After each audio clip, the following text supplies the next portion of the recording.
TMC खत्म हो चुकी है। पार्टी का अस्तित्व खत्म होने की कगार पर पहुंच गया है। ऐसे में आज सबसे बड़ा सवाल ये है कि टीएमसी का विलेन कौन है। आखिर टीएमसी को तोड़ने की साजिश किसने रची है? कैसे टूट गई ममता बनर्जी की पार्टी? चुनाव हारने के बाद टीएमसी ऐसे बिखर रही है जैसे कोई ताश का पत्ता हो। पश्चिम बंगाल विधानसभा चुनाव 2026 में टीएमसी बुरी तरह हारी, सत्ता चली गई। उसके बाद से पार्टी में बगावत का सिलसिला शुरू हो गया। पहले 58 विधायक बागी हो गए, फिर 20 सांसद बागी हो गए। 2 दिन पहले राज्यसभा सांसद सुखेंदु शेखर रॉय ने इस्तीफा दे दिया और इस तरह राज्यसभा सांसद सुष्मिता देव ने भी पार्टी और पद से इस्तीफा दे दिया है। खबरें ये भी चल रही है कि सयानी घोष तक बागी हो गई हैं। तो कुल मिलाकर 80 में से 58 विधायक और 28 में से 20 सांसद पार्टी के खिलाफ खड़े हो चुके हैं। अब सवाल है, इस सबके पीछे मुख्य चेहरा कौन है? तो लोकसभा में बागी सांसदों की कमान संभाल रही हैं काकोली घोष दस्तेदार। उन्होंने ही 20 सांसदों का पत्र लोकसभा स्पीकर ओम बिरला को लिखा है। उन्होंने ही एनडीए के साथ जाने की इच्छा जताई और अलग ब्लॉक बनाने की मांग की। तो वहीं विधानसभा में बागी विधायकों का लीडर हैं ऋतव्रत बनर्जी, जिन्हें विपक्ष का नेता भी बना दिया गया। अब जैसे आम आदमी पार्टी में राघव चड्ढा अंदर से पार्टी को कमजोर करके बाहर निकल गए थे, ठीक उसी तरह टीएमसी में भी कुछ नेता अंदर बैठकर साजिश रच रहे थे। अब सवाल यह है कि टीएमसी का राघव चड्ढा कौन है? क्या ये काकोली घोष दस्तेदार हैं या कोई और?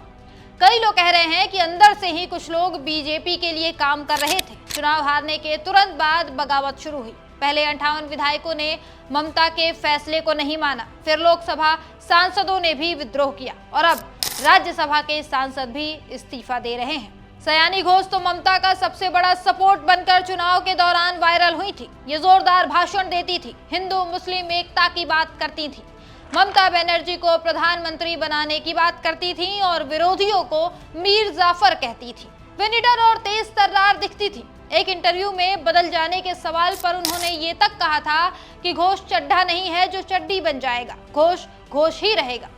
लेकिन आज वही सयानी घोष बागी हो गई हैं और काकुली घोष दस्तेदार के साथ खड़ी हैं।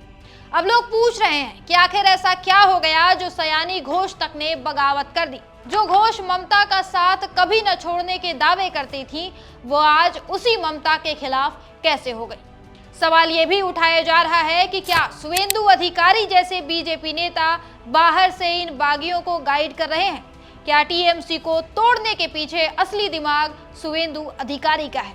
या फिर ये सब कुछ अभिषेक बनर्जी की तानाशाही का नतीजा है, जैसे कि सारे बागी विधायक आरोप लगा रहे हैं? खैर, वजह जो भी हो, फिलहाल सच ये है कि टीएमसी टूट चुकी है। 20 सांसदों और 58 विधायकों का जाना पार्टी के लिए घातक है। ममता बनर्जी जो कभी अकेले बंगाल संभालती थी, आज अपने ही घर में अकेली पड़ गई है।